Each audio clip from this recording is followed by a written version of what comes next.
Hello guys, welcome back to my YouTube channel. So there is an ongoing report allegedly that US troops battered an Iran conflict surge, and a confirmation from Pentagon saying USA has suffered a heavy casualty. Iran strike a military depot and a lot of soldiers were killed and injured, and over 150 US troops injured in Iran and some killed. We all know that the US and Israel are censoring casualty rates, and they are, the media are prohibited of posting news of or damages caused by the Iranian strikes. So this war is expanding beyond control. I hope everything goes in order and let the both parties come to an agreement.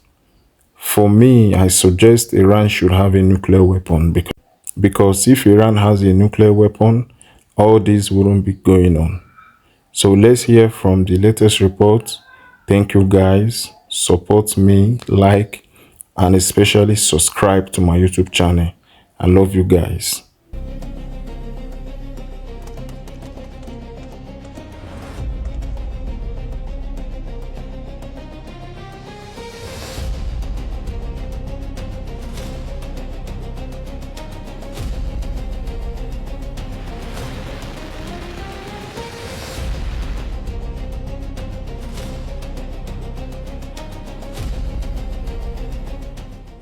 As per reports in Reuters, as many as 150 US troops have been injured in the Iran war, sources say.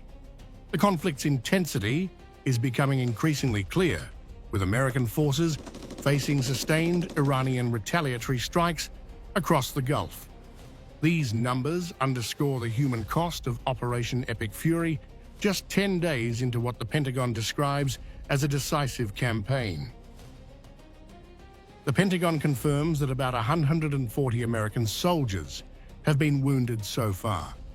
Pentagon spokesperson Sean Parnell notes that most injuries are minor, but 8 personnel remain seriously wounded and are receiving the highest level of medical care. The fact that 108 troops have already returned to duty highlights both the resilience of US forces and the scale of exposure they face in hostile environments. The casualty figures follow earlier reports of 7 US deaths during the initial days of the war. Each number represents not just a statistic, but the real toll of frontline combat in Iran's retaliatory response.